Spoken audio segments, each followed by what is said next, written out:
voudrais vous parler du troisième dimanche de Carême, le message et la spiritualité de ce dimanche-là. Vous savez, en général, le temps de Carême, c'est un temps qui nous appelle à la conversion.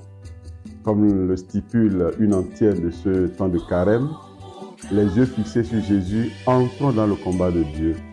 Mais ce combat-là, c'est Dieu lui-même qui le mène et nous entraîne à sa suite. Et dans cette logique-là, chaque dimanche a un message particulier et une invitation particulière qui nous sont lancés dans le message et l'invitation. Alors, le troisième dimanche de Carême est traditionnellement appelé le dimanche de Moïse, le prophète. Pourquoi le dimanche de Moïse? C'est parce que les textes se focalisent un peu sur la mission de Moïse, principalement la première lecture qui est tirée du livre de l'Exode chapitre 3, où nous voyons Dieu qui se révèle d'abord à Moïse comme le Dieu d'Abraham, le Dieu d'Isaac et le Dieu de Jacob. Et c'est là que Dieu va révéler son nom. Je suis celui qui suis. Et Moïse va apprendre alors à connaître Dieu. Alors Dieu va lui confier une mission, celle d'aller libérer son peuple et être le pasteur de ce peuple pour le conduire jusque dans la terre promise.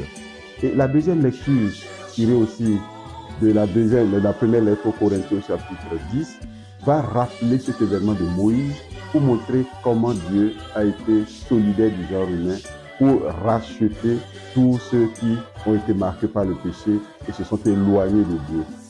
Le psaume 102 va aussi rappeler cela parce que le psaume va dire Dieu est bonté et est tendresse. Et il va rappeler les merveilles que Dieu a accomplies au temps de Moïse pour sortir son peuple de la servitude et de l'esclavage en Égypte. L'évangile va nous rappeler la scène des Galiléens qui ont été massacrés. C'est l'évangile selon saint Luc au chapitre 13. Les Galiléens qui ont été massacrés par Hérode alors qu'ils offraient un sacrifice. Et aussi l'histoire de Jésus sur la tour de Siloé qui est tombée et qui a écrasé un certain nombre de personnes.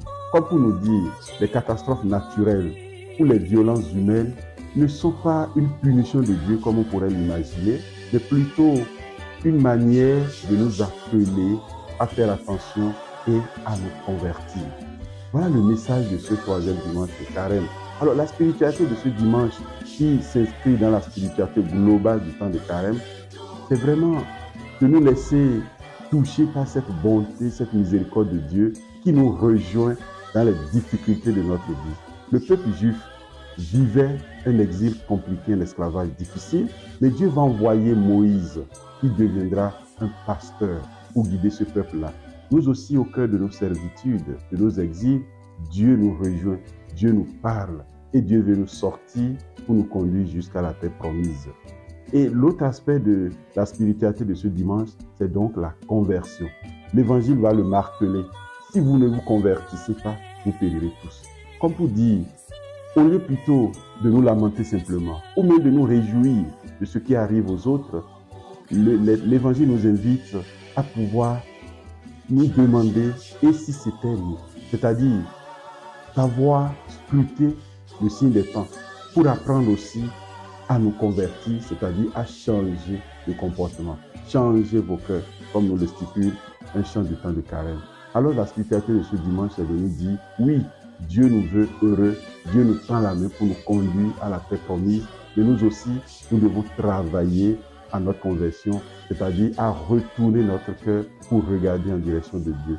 Et c'est alors qu'il pourra nous conduire petitement jusqu'au matin de Pâques. Ton visage, Seigneur.